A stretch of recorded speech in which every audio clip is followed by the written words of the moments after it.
Blaf, bonjour, Africains, Africaines, Afrodescendants, Afrodescendantes. Je vous salue, j'espère que vous allez bien. Ali Bongo.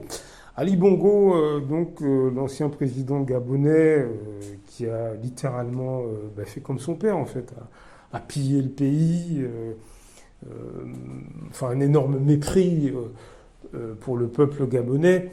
Mais vous savez, je l'ai déjà dit, hein, ce type de personnes, ce type d'Africains ou d'Afrodescendants, on les retrouve sur toute l'échelle sociale. Il faut bien comprendre que là, le comportement qu'a eu Ali Bongo, en plus, il était marié avec une femme européenne. Donc, est-ce que vous voyez un peu l'immense mépris pour la femme gabonaise? Et c'est extraordinaire parce que... une petite parenthèse que j'ouvre, hein, j'ai écouté les propos justement, il y avait un journaliste africain qui a commencé à enquêter pourquoi ces présidents africains se mettent avec des femmes européennes. C'est quand même assez extraordinaire. Le premier homme du pays se met avec la première femme du pays. Je ne vois pas où est le problème. Là, non. Et donc il a fait une vidéo, là-dessus. Alors je sais plus, j'ai vu ça il y a longtemps, donc je sais plus le titre de la vidéo. Et donc il a été demandé à des gens qui travaillaient au sein du gouvernement dans différents pays. Hein, il a été, et c'était des gens qui avaient eu comme président des hommes qui s'étaient mariés avec des Européennes. Et donc, il y a un moment donné, je ne sais plus si c'est un ministre ou c'est un chef de cabinet, je ne sais plus. Je ne sais plus dans quel pays d'Afrique. Et donc, en tout cas, c'est l'Afrique francophone. Donc, il lui demande, mais comment se fait-il que votre président soit avec une femme européenne Et le gars lui répond, ça n'a jamais posé de problème, ça a toujours été comme ça. Vous imaginez, donc ça veut dire que c'est accepté. C'est accepté par l'entourage. Donc il n'y a personne qui ne relève rien. Donc est-ce que vous voyez comment le mal est profond et surtout comment ce problème est massif? Alors quand je dis ce problème, c'est la mentalité inhérente à ce comportement-là, que vous retrouvez sur toute l'échelle sociale. Encore une fois, le comportement d'Ali Bongo, non seulement se mettre avec une femme européenne, alors que il était quand même le président du Gabon, donc c'est un mépris, comme je l'ai dit, pour la femme gabonaise, mais aussi tout l'argent qu'il a détourné, ce comportement de mépris, mais vous le retrouvez sur toute l'échelle sociale. C'est pas uniquement les présidents, comme je l'ai déjà dit. Économiquement, ça nous sabote. Là, Ali Bongo, c'est un extrême. Mais au quotidien, vous avez des gens qui vous sabotent économiquement sans aucun problème. Et ils sont pas présidents. Hein. Ce sont des gens qui sont parmi vos amis, vos familles, vos voisins, vos collègues. Vous leur parlez tous les jours, sans vous en rendre compte. Sans vous en rendre compte, ils vous descendent complètement. Je vous donne un exemple. Je suis martiniquais. À la Martinique, vous n'imaginez pas le nombre de Martiniquais qui descendent, cassent complètement leurs compatriotes. Ces Martiniquais, même en France, hein, qui sont même d'origine martiniquaise, qui ont écopé de la même mentalité, mais ils crachent complètement hein, sur leurs compatriotes, à tous les niveaux. Culture, race, etc. Les personnes que je suis en train de vous décrire, y a d'autres personnes qui parlent de cette mentalité, puisque c'est une mentalité. C'est pas propre aux Martiniquais ou aux Gabonais ou aux Congolais. Non, c'est une mentalité. Sauf que nous, les personnes qui sont dans ce fonctionnement, ils ont été et ils sont utilisés contre nous, en masse. Vous ne le savez pas, mais par exemple en France, mais aussi en Angleterre, aux États-Unis, etc., ce type d'afrodescendant qui crache sur ses semblables est extrêmement apprécié par l'ensemble de la société française. On l'aime, on l'applaudit, on vote pour lui, on lui donne des postes politiques. Ce sont par exemple les élus à la Martinique ou les présidents africains, comme je l'ai dit. Mais dans votre quotidien, c'est le collègue qu'on va aimer à votre boulot, c'est le voisin qu'on va préférer par rapport à vous, etc. Donc, Rentrons maintenant ce que ces gens de l'intérieur, comment ils fonctionnent. Tous ces gens qui sont, encore une fois, sûrement au sein de votre famille ou parmi vos amis. Rentrons dans le détail. Je vais vous passer un petit extrait d'une vidéo et je vous donne le titre. Hein, c'est « Élu, vous êtes sur le point de recevoir ce que vous avez ». C'est sur la chaîne Pépites de Sagesse. Parce que ces gens, quand ils vous voient, vous connaissez votre histoire, vous êtes sûr de vous, etc., ils voient bien que vous avez une espèce de lumière. Parce que quand on croit en soi, quand on aime ce qu'on est, on ne s'en rend pas compte, hein, mais on dégage quelque chose. Eh bien, ça fait de vous peut-être un élu spirituel. Parce que vous êtes sûr de vous, vous êtes bien dans vos bottes.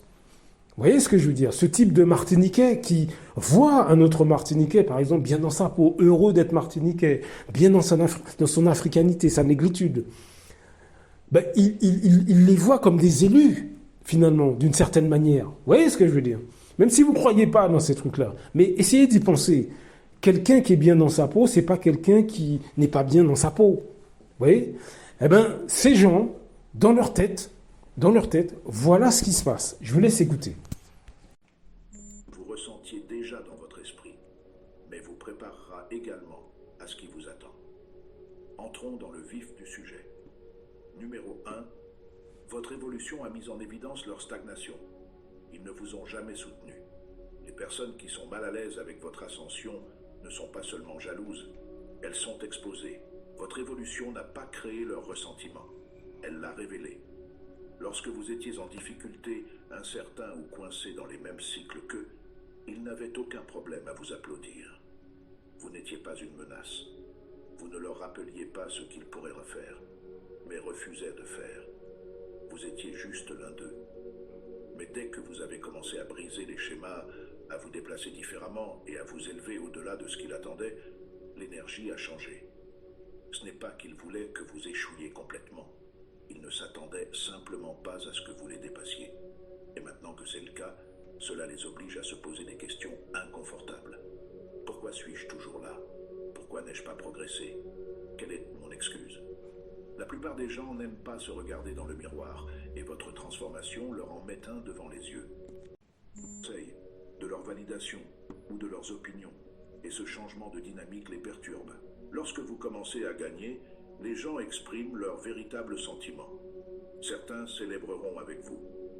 D'autres deviendront distants, agiront de manière passive-agressive ou minimiseront votre succès. Non pas parce qu'ils sont de mauvaises personnes, mais parce que votre indépendance leur donne l'impression d'être inutile. Et c'est la partie qu'ils n'admettront jamais. Il ne s'agit pas de votre réussite, mais de la perte de l'accès à la version de vous qui les faisait se sentir supérieurs. Vous remarquerez qu'ils ne vous contactent plus autant. Ils n'applaudissent plus aussi fort. Ils peuvent même vous faire des compliments indirects comme « Oh, ça doit être sympa » ou « N'oublie pas d'où tu viens ». Ce n'est pas de l'amour. C'est de l'amertume enveloppée dans une fausse inquiétude. Ils ne sont pas contrariés par votre victoire. Ils sont contrariés de ne plus avoir accès aux premières loges de vos difficultés. Mais voici la vérité. Vous n'avez jamais été censé être la béquille émotionnelle de quelqu'un. Vous étiez censé vous élever. Donc voilà, vous avez entendu, mes amis. Voilà ce que font des Martiniquais contre leurs semblables, mais pas simplement des Martiniquais, des Guadeloupéens, des Camerounais, des Congolais, etc., hein. Tout le monde noir est concerné, hein, c'est ce que je vous dis. Donc pendant que nous cherchons nos ennemis de l'extérieur, donc on sait, on a été conditionné depuis des générations, colonisation, esclavage, etc. Et bien sûr qu'il faut pointer du doigt, et beaucoup de gens le font depuis des générations, mais on oublie que le plus gros des problèmes que nous ayons, jusqu'en 2025, eh ben c'est ce type de personnes qui fonctionnent comme ce que vous venez d'entendre. Ils fonctionnent complètement. Le souci, c'est que ces gens sont parmi nos familles. Ça peut être un père, une mère, frère, sœur, cousin, cousine, hein, tonton, tata, des gens que vous côtoyez tous les Noëls, à Noël, jour de l'an, ils vous appellent toutes les semaines. Voilà le type de personnes qui, en réalité, paralysent complètement nos communautés et nos pays. Voilà, c'est ça, ce profil. Mais vous ne les voyez pas. Est-ce que vous voyez ce que je veux dire? Vous ne les voyez pas, parce qu'ils vous font des sourires. Ils cuisinent avec vous. Ils écoutent la même musique que vous, jeunes comme moins jeunes, hommes comme femmes. Ils sont tout autour de vous, parmi vos familles, parmi vos amis. Ils vous appellent. Ils font semblant de vous encourager. Jusqu'au jour où vous les dépassez, où ils ont l'impression que vous les dépassez dans un domaine. Et là, par contre, hop, ils disparaissent, hop, ils vous calomnient, ils vous jalousent, ils essaient de vous rabaisser, etc. Eh bien, c'est ce type de mentalité-là qui, en réalité, est massif au sein du monde noir, qui nous retient. Sur toutes les questions, bien sûr économiques, mais aussi politiques, socioculturelles, etc. À tous les niveaux. Est-ce que vous voyez ce que je veux dire? Sur toutes les questions socioculturelles, on est torpillé, politiquement on est torpillé, et économiquement évidemment on est torpillé à cause de ces personnes. Les responsables, c'est eux. Hier, j'ai fait une vidéo, ou hier, avant-hier, je ne sais plus, sur les propos de Victorin Lurel lorsque le député Nilor... écoutez un peu je crois que c'est hier ou avant-hier, je ne sais plus, mais essayez de retrouver la vidéo, il y a quelques jours. Mais sur Victorin Lurel, lorsque le député Nilor, monsieur Nilor, qui a essayé à l'Assemblée française de faire passer une loi pour que les pays comme Martinique, Guadeloupe, Guyane, etc., qu'on parle de leur histoire à l'école. Mais qui s'est opposé? Un Antillais, Victorin Lurel. Vous pouvez trouver l'entièreté de la vidéo. Tapez député Nilor veut voter une loi pour l'histoire des pays, des pays des Antilles, etc. Faites vos recherches, vous allez voir. Donc je ne mens pas.